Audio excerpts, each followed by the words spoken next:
Welcome to Heart with Keisha B, the podcast that focuses on the journey of grief, healing, and overcoming unforeseen circumstances.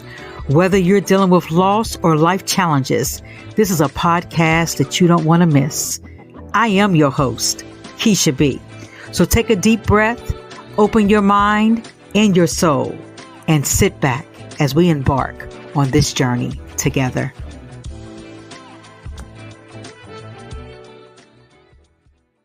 Hello, everyone. Welcome to Heart with Keisha B. Today, we have a very special guest with us today. And not only is she just a special guest because of the topic that we're talking about, but she's a special guest because she is my first, let me say this again, she is my first guest on Heart with Keisha B.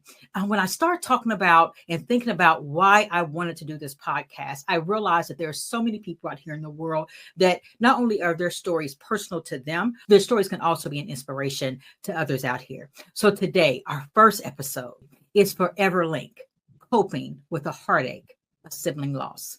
Today, our special guest is Miss Jessica Fry. Hi, Jessica. How are you?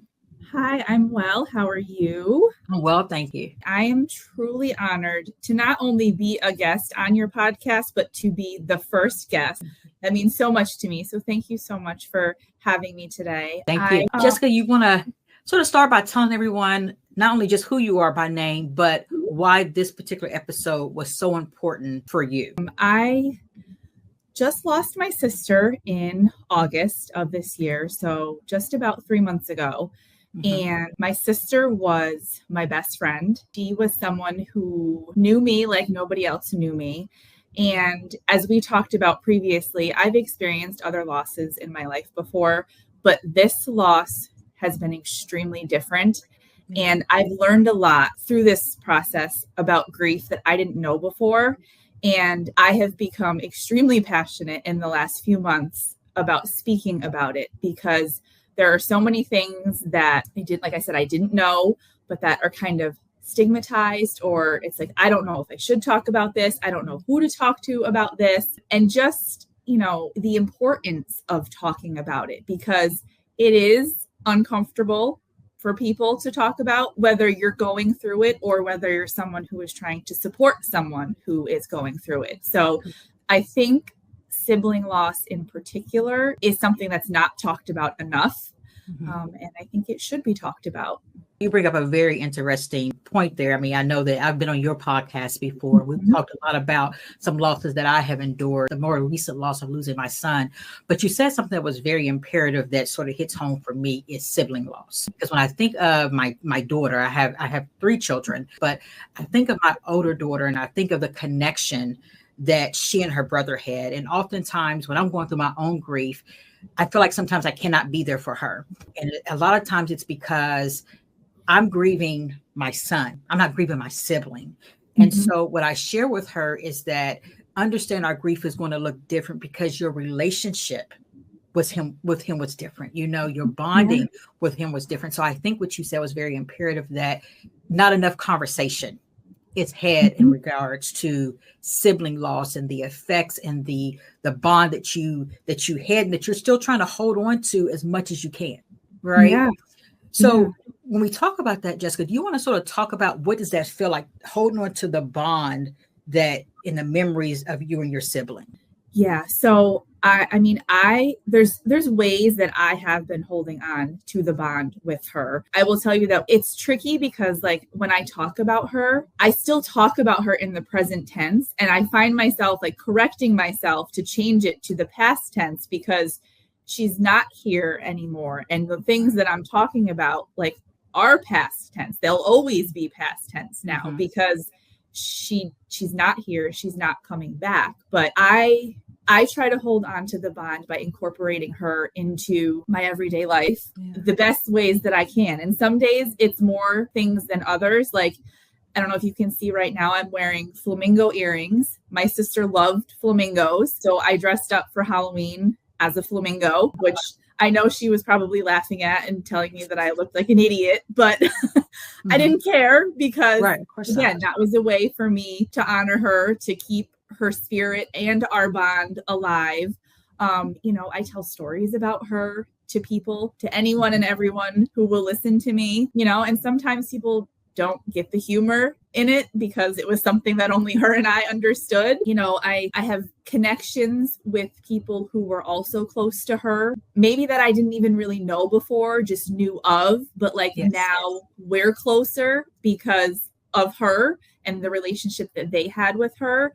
So, that one is something that I think is truly important, because even though she's gone, it still kind of feels like I have a small piece of her through those connections with other people. So, I mean, those are a few of the ways that I keep that bond alive between her and I.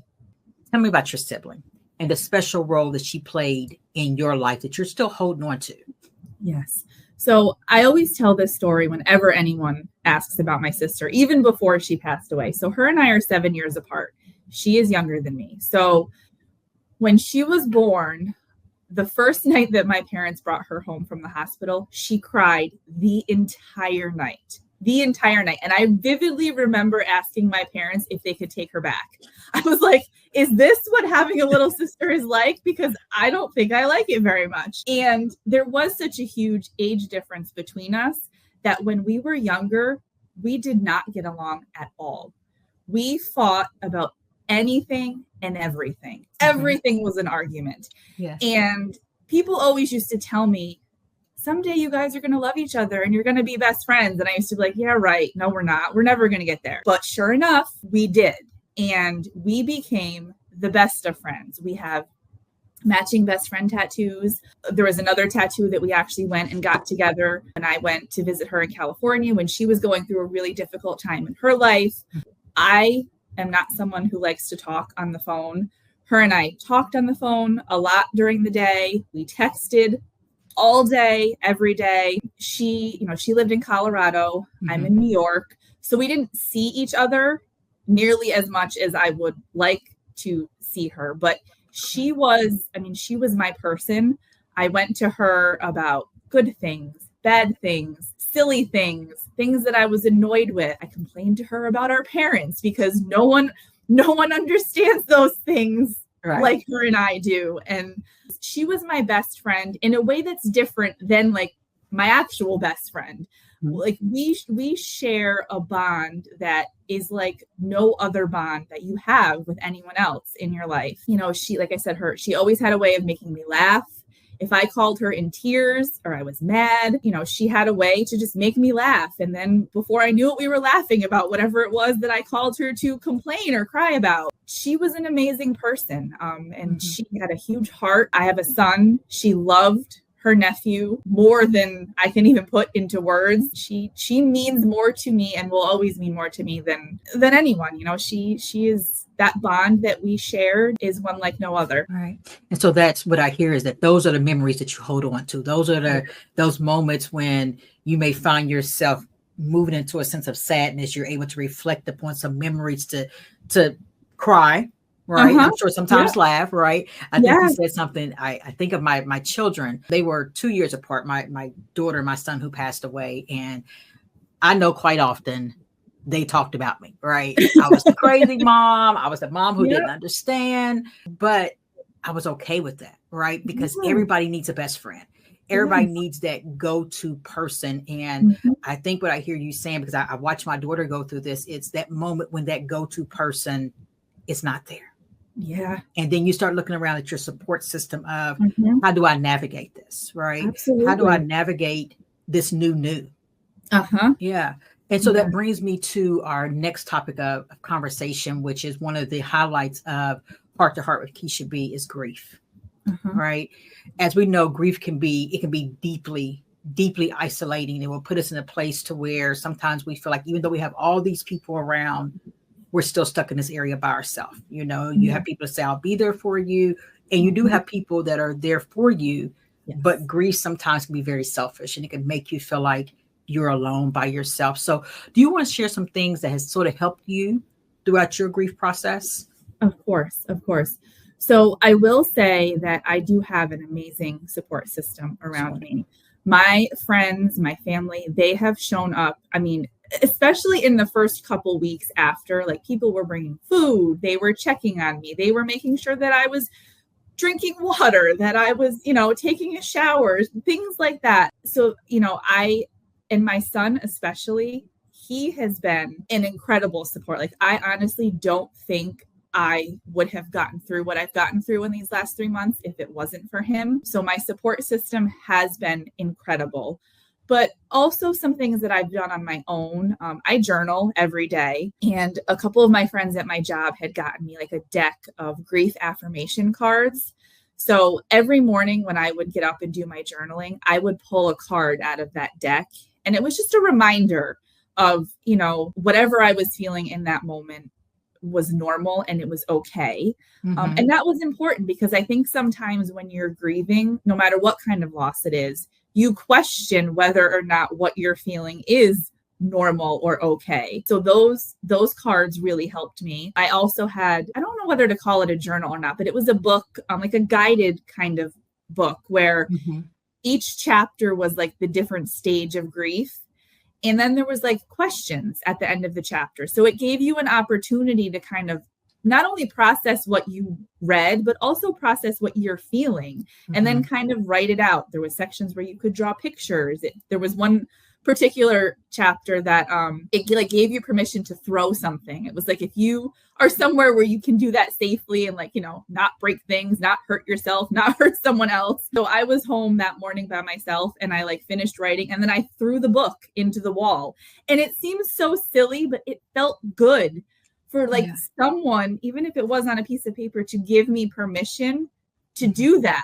So that, that was really helpful. And then the other thing too, I also have a journal that I write to my sister because one of the hardest things for me these last few months is not being able to pick up my phone and call her or text her.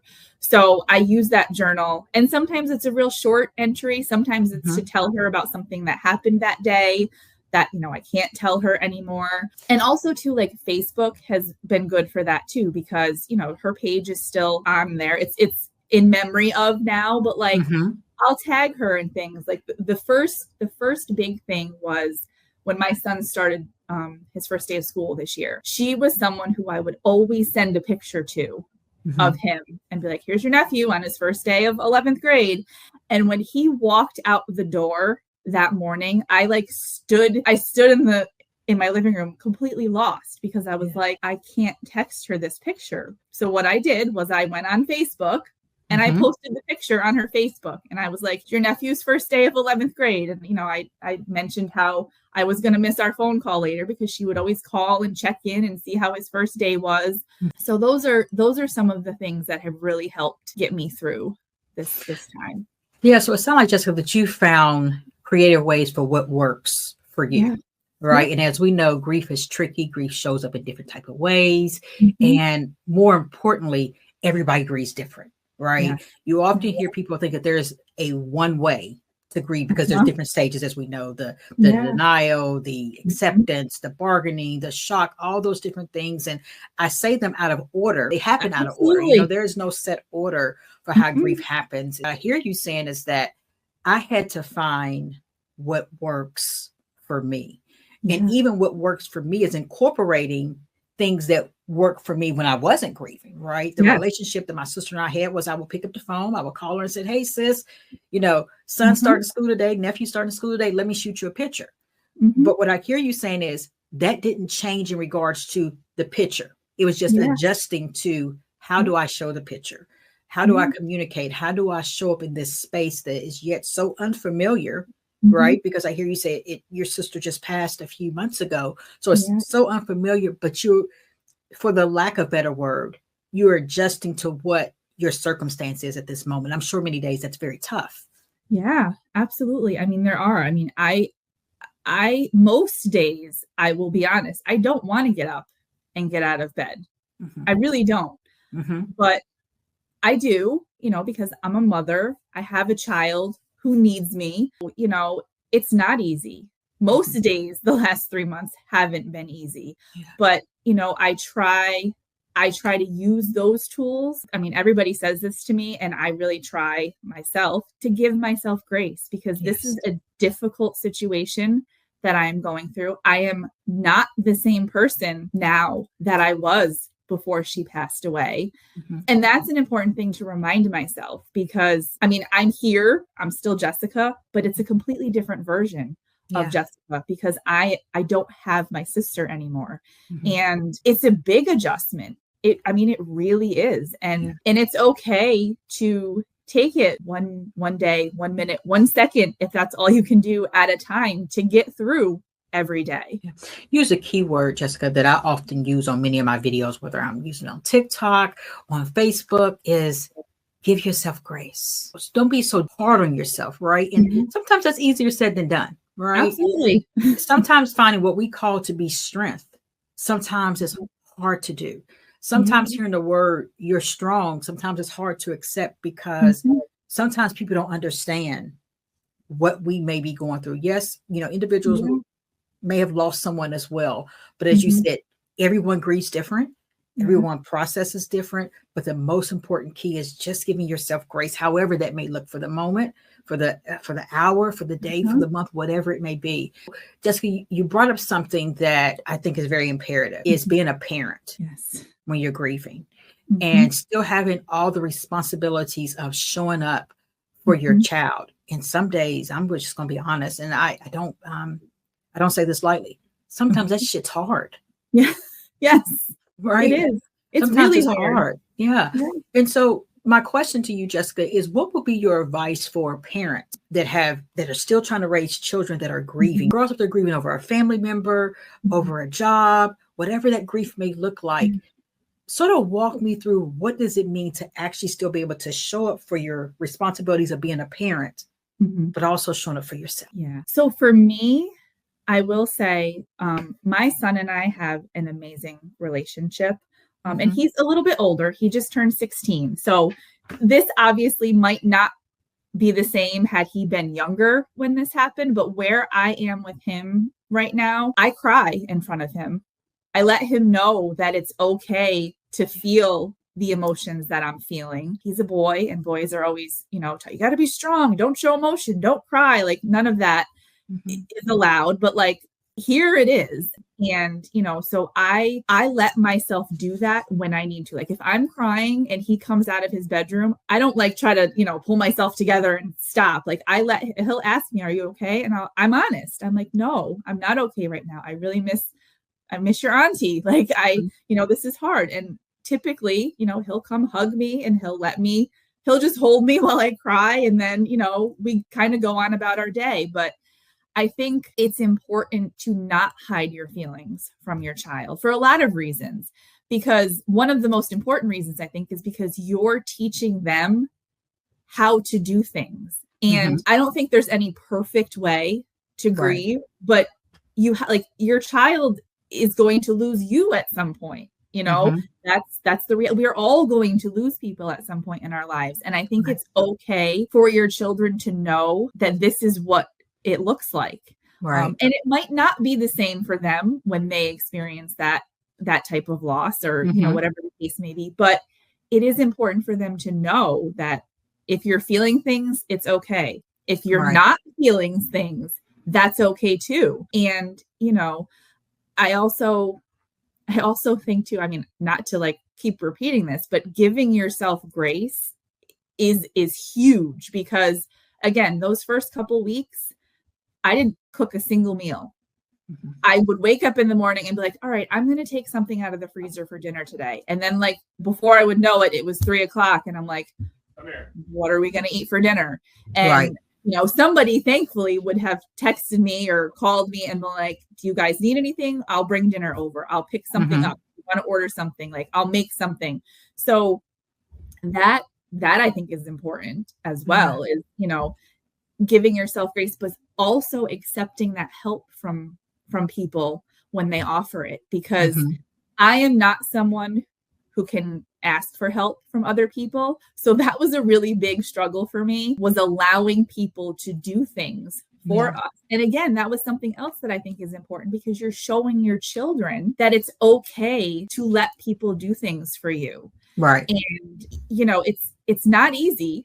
I mean, I know it's easier for some people. I'm not someone that it is easy for. That I will definitely say is, you know, let your children see those things. Don't hide them from your children, because it's important for them to see, to know that it's normal. And again, to teach them, because they are going to have to experience things like this at some point in their lives. And you may or may not be around to help them get through it. Right. You know, you said something that I often have to say. Well, I said it early on when I lost my son, and sometimes I still would say it, depending on the circumstances and situations. It is okay to say you're not okay. Yes. Without worrying about any judgment, without worrying about someone feeling sorry for you. It is who you really are at that moment, right? Yeah. So it's gaining the strength just to say, I'm not okay. You know, many times I can remember after losing my son, people would say, Keisha, how are you today? And I'm like, I'm not okay. You know, and I think it caught people off guard. Yeah. One, because I think it is the normal conversation piece to start out with asking someone how you're doing, regardless of what the circumstances may be. Yeah. And many times, I'm not going to say people lie. People give the response that they think people want to hear. Yes. Yes. Right. Yeah. And sometimes that response of I'm okay is because you may not want the sympathy at that moment. You may not want the hug at that moment. So it's easier to say, I'm fine. I'm okay. On the outside, my shell may say everything looks good, you know, but on the inside, I am completely crumbling, you know. And so I think you giving people the advice of hearing and being able to say, I'm not okay, is just as important in their grief cycle, in their grief journey. Yeah. So Jessica, so as we are diving into grief and, you know, your everyday experiences that you're going through, what is some encouragement? And you may have already touched upon this, but I want people, our listeners, to hear that there is some advice and encouragement that when someone is grieving, they can give. And I think one thing I think is important is, again, as we talk about grief, everybody's cycle is different, right? But for the sake of our conversation, again, as you stated, your sibling passed a few months ago. And so in the early stages of your grief, what is some advice and encouragement that you would want to share with someone else who may be experiencing grief, whether it's more recent or longstanding? You know, I think one thing, and I don't remember where I heard or saw this, but it was something that I've seen recently throughout this experience that really resonated with me. And it's something that I still now am reminding myself, and I'll probably have to remind myself of it a lot as, you know, weeks and months go on. It's okay to feel sad and happy at the same time. And I will tell you that there are days where I struggle with that. Like if I'm in a good mood or I'm happy about things, I almost feel bad for not being sad. But like, it doesn't mean that I'm not sad or that I miss my sister any less. I remember a couple of weeks ago, and I think I posted about this on my social media. I had 2 days in a row where I didn't cry at all. And it was like it was a weird feeling because I almost felt bad that I didn't cry. Like I felt like I should have cried. But then I remembered, like, it's okay that I didn't cry.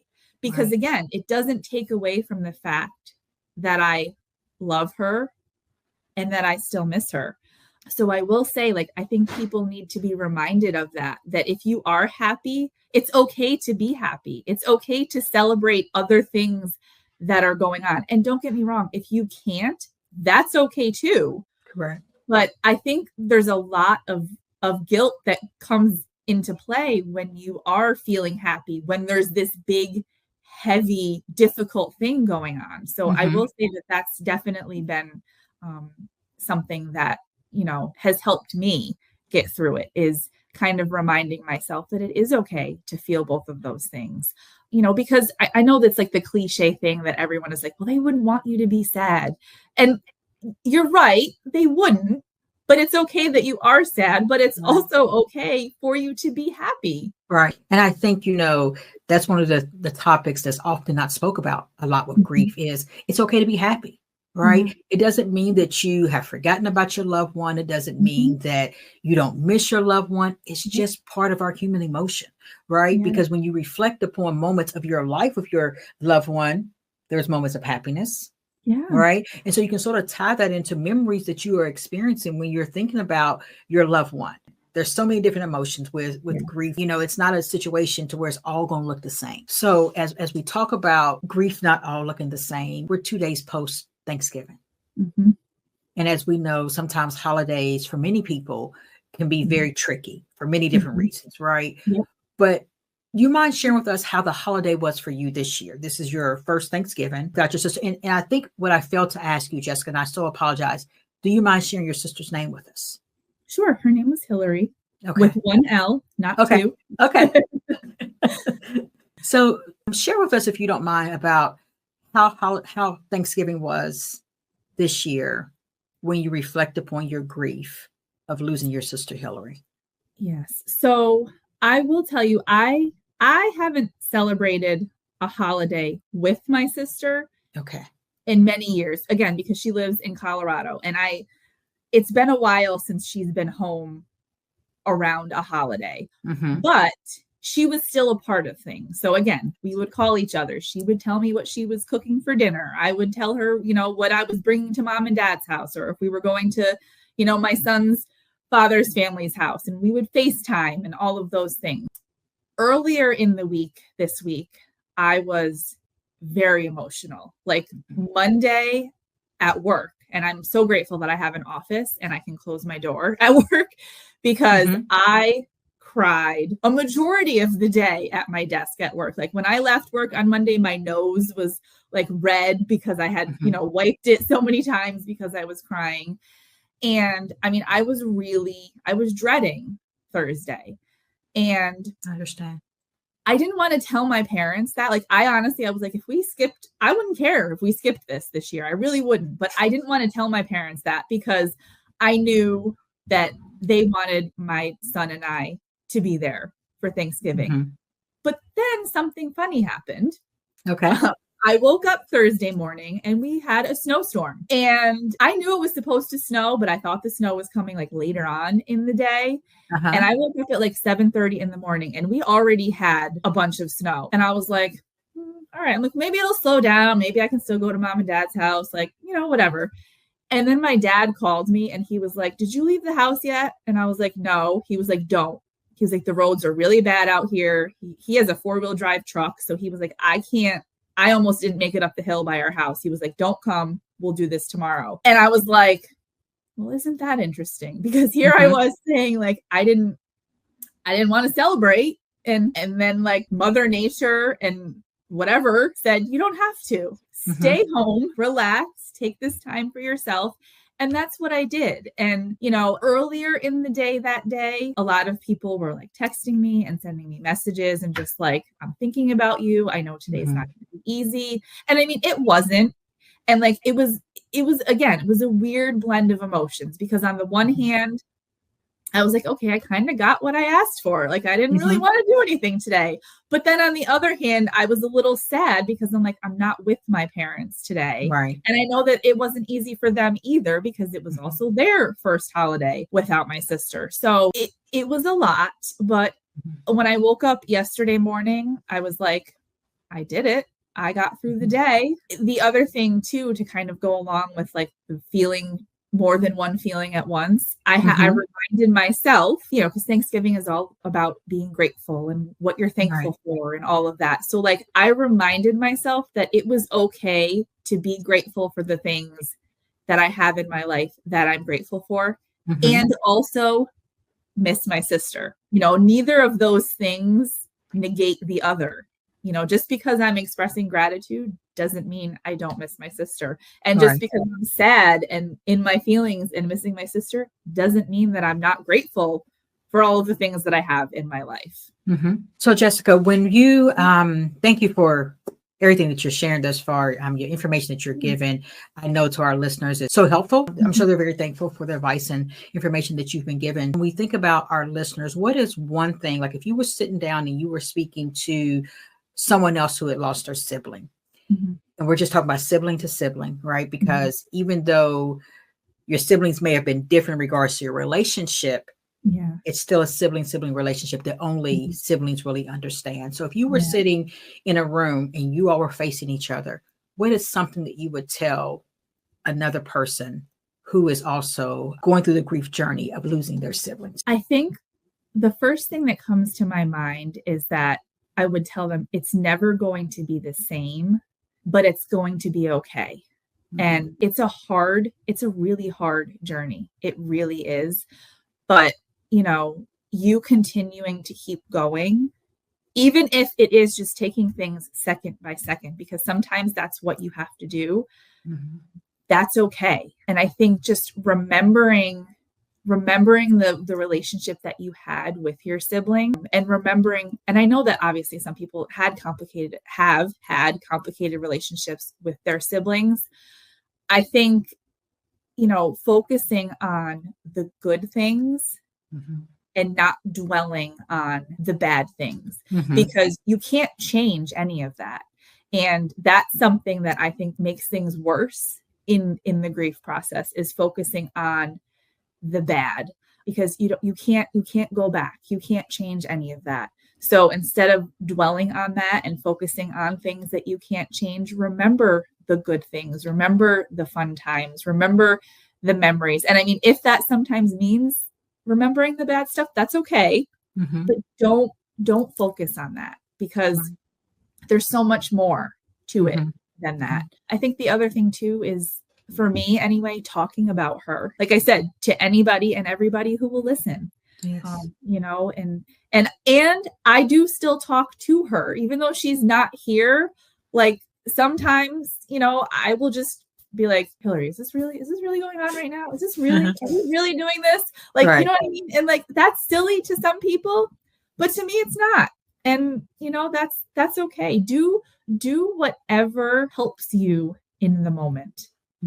And the other thing too is, like you said earlier, what works for one person might not necessarily work for someone else. And that's okay. If you're doing something and somebody's like, well, why would you do that? Don't even don't entertain that, because if it's making you feel better and you're not hurting anyone else, obviously, then that's okay.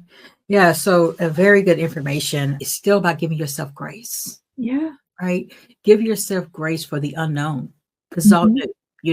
Today's grief may look different than tomorrow's grief. And it's just being able to show up during that moment, right? During that moment, that whatever emotion comes from that is being able to give yourself grace, walk through that emotion. Because what I've learned, Jessica, is that through my own grief, is that every time I deal with a new issue, or every time I face a new trigger, I'm finding myself to get a little bit stronger. Yeah. Right. Because the initial shock of that initial trigger, if it should resurface, it doesn't feel the same. Right. Doesn't mean that it doesn't hurt. It's just I faced that uncomfortable, unexpected moment to where when it comes up again, I can look back and I could say, I'm getting a little bit stronger, which is healing. Yeah, absolutely. Absolutely. Yeah. I think too, really quick, the other thing that's important for people to remember is, like, we talk about these stages of grief. And I think when you hear that about anything, a stage of anything, people think that it's linear, and that like once you've gone through a stage, it's done and you don't have to go through it again. But that's not the case at all. As you said earlier, they come in different sequences, and like you can think, okay, well, I got that one out of the way, but then something happens and you're right back to a stage that you already went through. So I think that's something important for people to really remember too, is that there is no, set way in which those stages happen, and it's not linear, and it doesn't, I don't think it ever really ends either. Like there's no end to it. Just because you may have gone through all of those stages doesn't mean you're still not grieving that person. Right. And I think that brings up a very important conversation piece, right? Because I heard you say it doesn't end, right? But so often you may hear people say, that's been a long time ago. Just get over that. Like you're still grieving, you're still crying.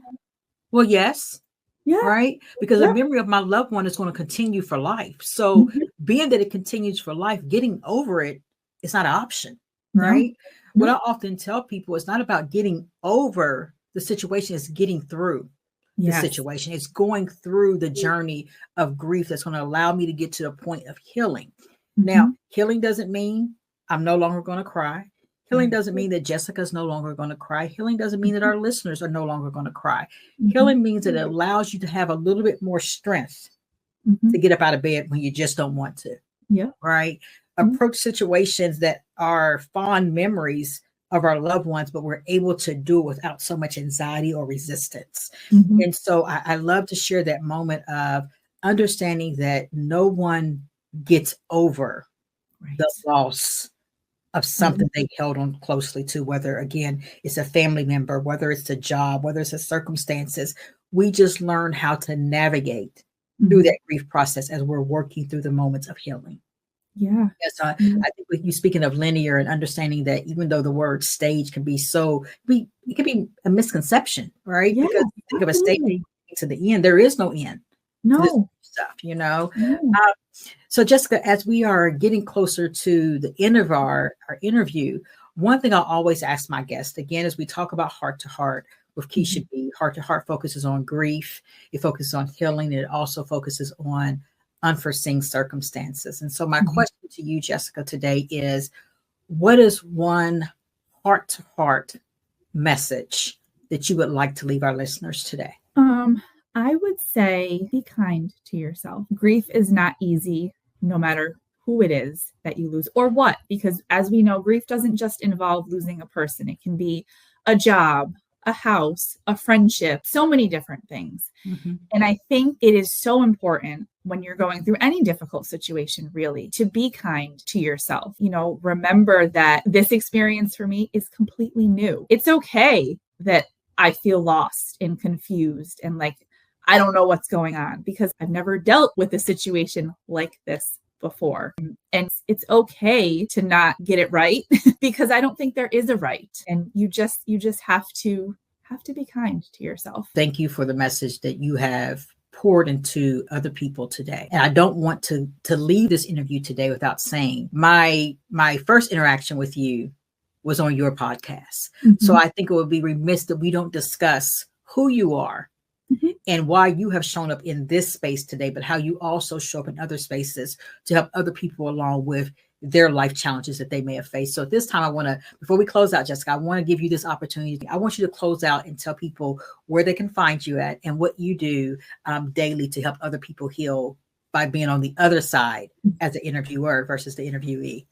Yes, of course. And thank you so much for allowing me the opportunity to share that information. You're welcome. With the listeners. So I also have a podcast. It's called Unapologetically Overcoming, and it's available on all the platforms that, you can listen to your podcast on. And it really focuses on topics that typically have stigmas attached to them, topics that people maybe are afraid or ashamed to talk about because of judgment from others, misconceptions about whatever that topic is. And it really gives people the space to share their journey. And I do it for two reasons. One is to let people know that they're not alone, because by talking about these difficult things, we really learn that there are more people out there who have gone through similar things that we have gone through. And also to help encourage people to let them know that they can get through whatever that difficult situation is that they are going through.